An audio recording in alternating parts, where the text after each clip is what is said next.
Oke, Assalamualaikum warahmatullahi wabarakatuh. Selamat datang di mata kuliah Psikologi Entrepreneurship di pertemuan ke-9 setelah Meet kemarin. Di pertemuan 9 ini kita akan membahas tentang bootstrap marketing. Nah, langsung saja seperti biasa langsung kita masuk ke materi. Nah, tentang bootstrap marketing ini sebenarnya sebelum kita memulai masuk ke intinya ada dua hal yang harus kita lakukan dulu dan harus diperhatikan dulu sebelum akhirnya kita melakukan yang namanya bootstrap marketing. Apa itu? Kita mulai dari yang pertama. Kita jelaskan dulu marketing itu apa sih? Semuanya pasti sudah tahu tentang apa itu pemasaran dan jenis-jenis pemasaran. Saya hanya memperlihatkan beberapa contohnya yang paling sederhana. Nah, ini 10-20 tahun yang lalu kalau masih ada yang ingat, ini yang namanya Yellow Pages. Jadi satu buku yang sangat tebal yang memuat seluruh alamat dan nomor telepon seluruh penduduk yang ada di Indonesia dan juga iklan-iklan seperti yang bisa dilihat di sini. Nah, ada juga bentuk lain yaitu brosur seperti ini contohnya.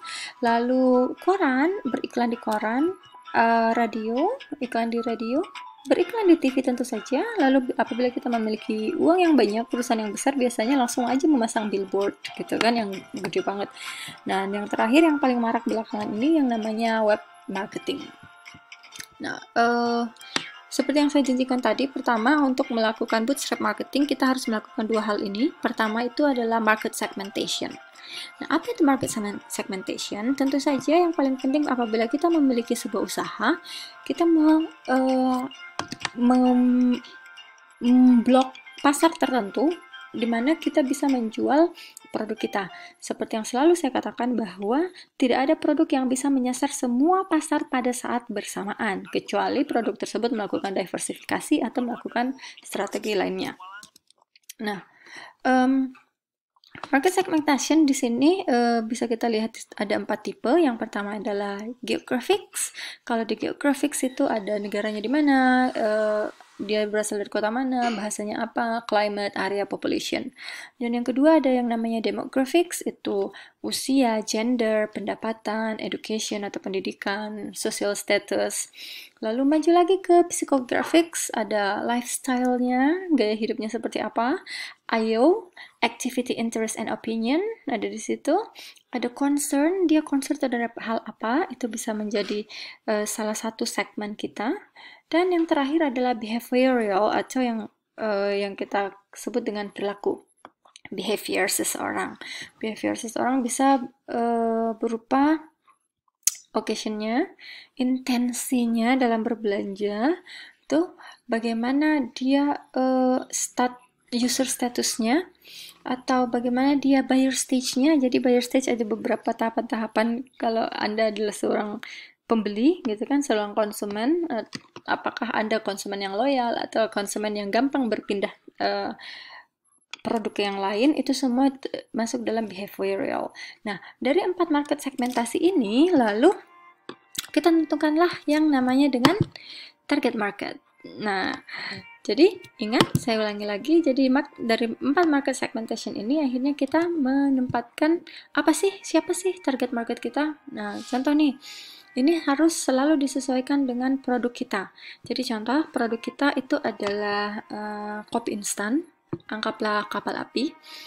Sedangkan produk yang lainnya adalah kopi kekinian, kopi kenangan, janji jiwa, lain hati, dan lain-lain. Itu dua produk yang berbeda, base-nya sama kopi, tapi target market yang berbeda juga. Jadi ingat bahwa untuk menentukan target market atau market segmentation itu kita harus berkaca sama produk kita sendiri. Nah, itu di market segmentation. Nah, setelah kita mengetahui market segmentation kita sudah menentukan target market kita, apa yang harus dilakukan sebelumnya? Tentu saja yang akan dilakukan adalah melakukan riset pasar. Jangan sampai kita melempar produk kita, ternyata produk kita itu tidak laku di pasaran. Nah, itulah intinya adanya yang namanya riset pasar. Nah, riset pasar di sini definisinya bisa dilihat. So, market research is the process of collecting, analyzing, and interpreting data about your target market, consumers, competitors, and the industry as a whole. Oke, jadi market research itu sebenarnya adalah proses kita mengumpulkan, menganalisis, menerjemahkan data-data tersebut dari target market kita, dari konsumen kita, dari kompetitor kita, bahkan dari industri secara keseluruhan. Gunanya tadi saya sudah katakan bahwa kita tidak ingin melakukan kesalahan pada saat launching, ternyata kita menyasar menawarkan produk yang salah kepada pasar yang salah, itu kan. Kita tidak mau melakukan yang namanya kerugian. Maka dari itu kita sebelum melakukan launching atau penjualan, kita melakukan riset market dulu. Sebenarnya keinginan konsumen seperti apa, pola apa yang ada di pasar, dan produk kita supaya fit dengan pasar itu harus seperti apa. Nah, itu inti dari market research. Di sini kita bisa lihat ada beberapa tipe dari market research. Pertama yaitu online survey, jadi melakukan survei dari via online. Contohnya ini cuman pilihan, jadi tempat mana yang paling sering Anda datangi? Pantai, gunung, pegunungan, atau mall. Jadi mereka memilih dari pilihan-pilihan tersebut. Potential client atau customers ini adalah market research yang lebih segmented karena prosesnya ini fokus pada potential client dan customer-nya. Jadi ke objek yang kita tuju. Nah, yang berikutnya bukan ke objeknya tapi ke lokasinya, working area-nya. Kan juga segmented. Tipe market research yang berikutnya yaitu price information. Jadi ini fokus ke harga, penentuan harga. Jadi bagaimana kita menentukan menentukan harga melalui riset market, bukan hanya dari analisis kelayakan usaha, harganya bisa ditentukan. Setelah itu setelah menentukan harga tersebut, kalian bisa melemparnya dalam bentuk market research. Itulah adalah price information. Next, yang paling sering digunakan ya tentu saja adalah questionnaire. Jadi questionnaire ini bisa mencakup beberapa poin yang ada di sini dan bisa dilakukan dalam satu kali di saat yang bersamaan, sehingga ini menjadi sangat populer dilakukan oleh bisnis-bisnis yang melakukan market research.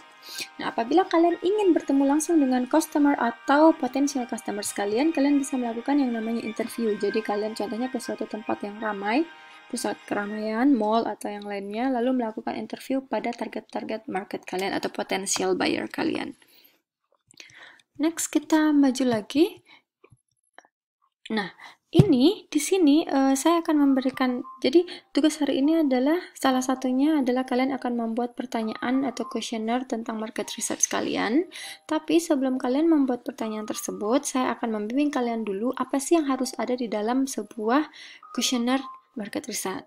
Nah, dari tadi kita sudah membicarakan tentang segmentasi pasar, jadi market segmentation, ada 4 hal itu, tentu saja itu dimasukkan dalam market research. Jadi pertanyaan-pertanyaan awal itu harus berhubungan dengan demographic, usia, gender, pendidikan terakhir, profesi, alamat, bukan data-data utama.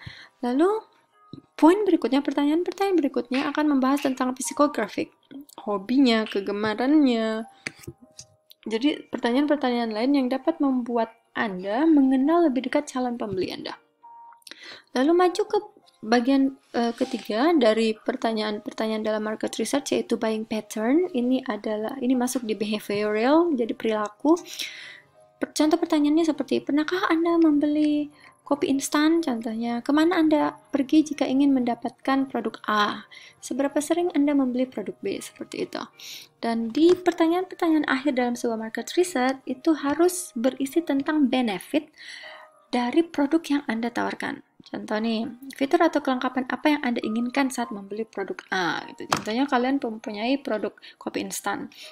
Fitur atau kelengkapan apa, atau rasa apa, atau komposisi seperti apa yang Anda inginkan saat membeli sebuah kopi instan, sebagai contoh. Nah, selain itu saya akan memberikan beberapa pertanyaan yang harus kalian jawab dulu sebelum kalian menyusun yang namanya questionnaire. Jadi ini adalah 14 pertanyaan yang kalian harus jawab sendiri dulu bersama dengan tim kalian. Gitu.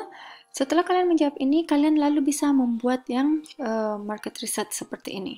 Jadi pikirkan dulu siapa sih konsumen ideal kalian sebenarnya, apa sih problem yang ada di mereka. Jadi kalau di value proposition canvas ini sebenarnya apa sih pain mereka yang mengganggu mereka, dan apa yang benar-benar konsumen inginkan, seperti itu. Ini 14, silahkan nanti dibaca.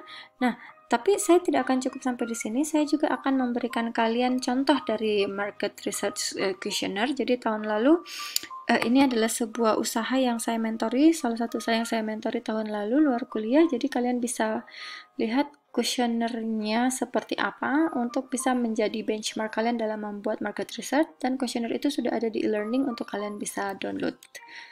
Nah, sudah nih segmentation sudah, kalian sudah tahu target market kalian. Kalian sudah siap dengan pertanyaan-pertanyaan dalam kuesioner kalian, kan? Setelah itu kalian sudah melakukan market research dan kalian sudah mendapatkan jawabannya, kalian sudah mulai launching berdasarkan market research tersebut. Akhirnya kalian perlu yang namanya bootstrap marketing. Nah, apa sih bootstrap marketing itu? Jadi bootstrap marketing itu kalau kita lihat definisinya, bootstrap itu artinya dilakukan sendiri. Nah, berarti bootstrap marketing adalah pemasaran yang dilakukan oleh kalian sendiri. Ya, walaupun nanti kenyataannya tetap membutuhkan orang lain dalam membantu, tapi di sini bootstrap marketing maksudnya adalah kalian tidak perlu menyewa atau mempekerjakan marketing khusus untuk melakukan marketing di usaha kalian. Nah, untuk bootstrap marketing bisa juga disebutkan sebagai strategi pemasaran dengan biaya terjangkau. Ini sangat populer di usaha-usaha yang baru saja launching karena masih terkendala dengan biaya. Oleh karena itu, bootstrap marketing itu membutuhkan kreativitas dan kecerdasan untuk memasarkan produk atau jasanya karena biaya kalian sangat terbatas. Ini adalah jenis-jenis dari bootstrap marketing. Yang pertama yang harus salah satu pilihan bootstrap marketing itu adalah dare to be different. Jadi jadilah berbeda. Contohnya kalau semua kopi instan itu karena sesuai keinginan pasar, mereka menggunakan 50% biji kopi dan 50% campuran yang lainnya. Kalian datang dengan memasar pecinta kopi, berarti kalian menggunakan 80 atau 90% biji kopi asli itu, jadi kalian berbeda. Memiliki keunikan yang membuat usaha kalian berbeda. Kedua, belajar menjadi PR untuk usaha kalian sendiri. Ini contoh seperti ini. Kalian adalah brand untuk usaha kalian adalah brand untuk kalian sendiri. Jadi, orang yang melihat kalian itu bisa melihat usaha kalian. Rangkailah kata-kata atau kisah kalian sehingga orang bisa tertarik dengan usaha kalian dengan hanya melihat kalian sendiri. Maksimalkan fungsi sosial media. Ada banyak sekali sosial media yang bisa kita pakai. Ada Twitter, Instagram, Facebook, and etc. LinkedIn. Gunakan Instagram. Jangan cuma Instagram, gunakan Instagram bisnis. Maksimalkan fungsi-fungsi sosial media. Aplikasikan chatbot. Chatbot ini sangat-sangat bermanfaat apabila kalian mempunyai usaha penjualan. Jadi secara otomatis nanti akan tersambung dengan chat yang bukan kalian yang otomatisasi, jadi dia dilakukan oleh mesin sehingga bisa menjawab chatting-chatting dari pelanggan kalian walaupun kalian lagi tidak standby. Email campaign, jadi ada list-list email yang kalian kumpulkan, kirimkan email, mengirimkan promosi, tawaran, giveaway, bahkan artikel tentang usaha kalian, jadi maksimalkan penggunaan email tersebut. Go mobile, satu hal yang sangat tidak pernah lepas dari orang-orang zaman milenial, zaman sekarang, anak-anak milenial ataupun orang-orang dewasa adalah cellphone. Jadi beriklanlah di cellphone melalui media smartphone. Berpartisipasi dalam komunitas, ini maksudnya adalah kalau kalian punya uang banyak, mensponsor sebuah event, contohnya sebuah seminar, atau kalau dananya terbatas, kalian ikut aja dalam sebuah pameran atau expo. Dan yang terakhir itu buat video explainer, ini sangat penting. Membuat video explainer yang simple dan menarik. Setiap mahasiswa saya untuk semua usaha yang saya mentori, saya menyuruh mereka untuk membuat video explainer yang simple dan menarik. Video yang hanya berkisar 1-3 menit yang menceritakan tentang usaha mereka. Dan itu mereka bisa share di sosial media, bisa mereka share di YouTube. Dan itu sangat membantu mereka untuk menjelaskan apa sih produk mereka kepada konsumen-konsumen. Nah, ini adalah sedikit tentang digital marketing. Ini adalah cuman tambahan sedikit, tapi fokus kita ada di bootstrap marketing. Jadi setelah ini kita akan lanjut langsung ke diskusi dan tanya jawab, dan juga tugas-tugas yang tadi salah satunya sudah saya sampaikan. Jadi kalau ada pertanyaan silahkan dilanjut di media setelah video ini. Terima kasih sudah mendengarkan video saya. Oh, ini ada video case study setelah ini. Terima kasih. Sampai ketemu lagi di materi berikutnya. Assalamualaikum warahmatullahi wabarakatuh.